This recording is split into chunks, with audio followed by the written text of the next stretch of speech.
Some people loved him, some people hated him. He was an icon of a tech billionaire.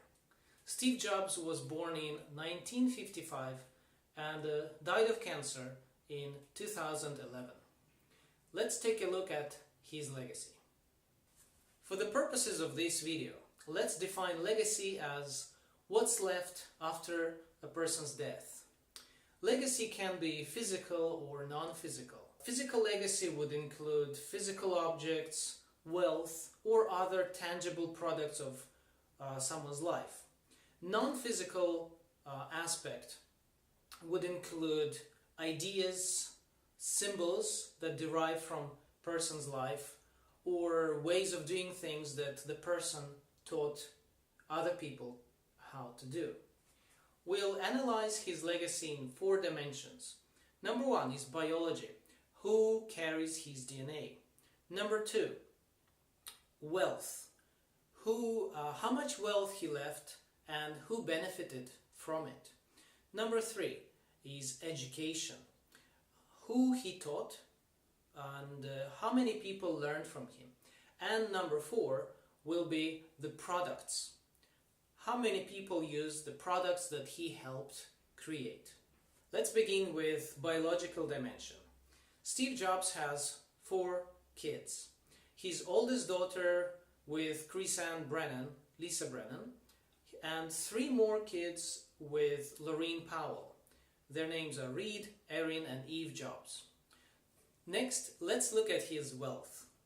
According to Investopedia, his net worth at the time of his death was $10.2 billion.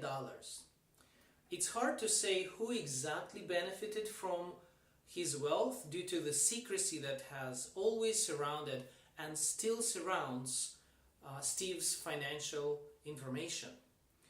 It's pretty sure that Laurene Powell gained or retained the control of his wealth. There is no publicly available information on his donations, only a vague public statement from Laurene saying that they never wanted to attach their names to the causes they were helping.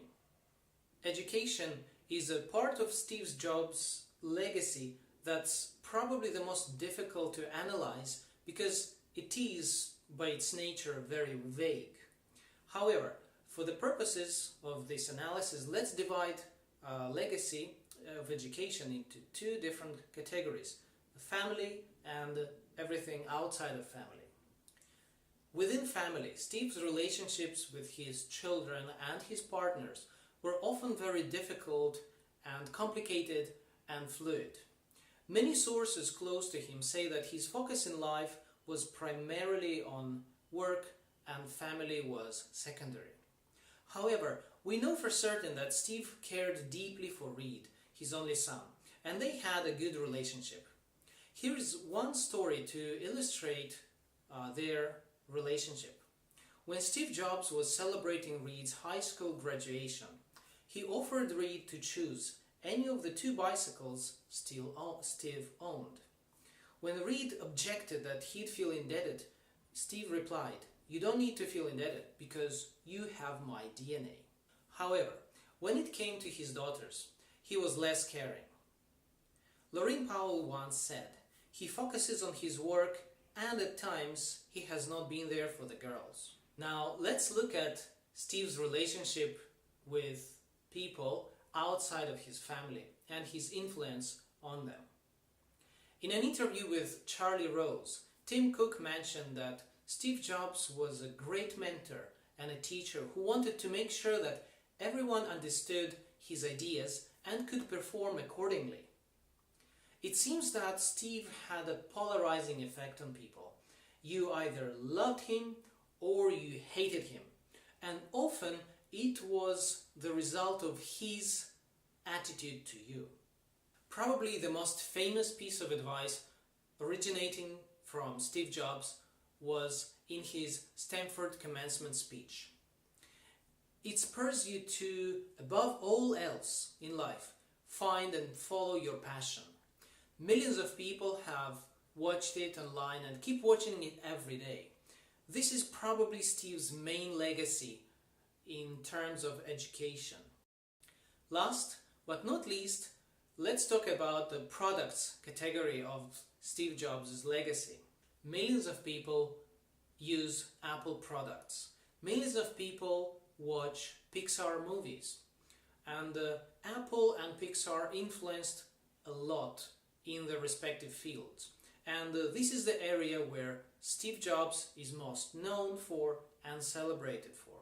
His main achievements in IT industry are the development of Apple II computer, popularizing graphic user interface that was developed by Xerox, introduction of Apple's iTunes store that revolutionized the music industry, and, of course, the touchscreen standard that iPhone and iPad brought to the market.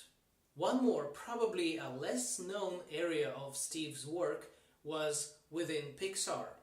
He bought this company in 1986 from George Lucas for $5 million plus $5 million investment in the company. And then he sold it in 2006 for $7.4 billion. Many more products were developed under his supervision. The list includes Macintosh, Next Computer, iMac, iPod, and many others. To summarize, Steve Jobs lived a colorful and an eventful life, most of which was spent working. And our analysis shows that his main legacy lies in the products he helped create rather than in his ideas, teachings, or his functions as a father. He will always be remembered as one of the pioneers of personal computing, a product design messiah, and a successful entrepreneur.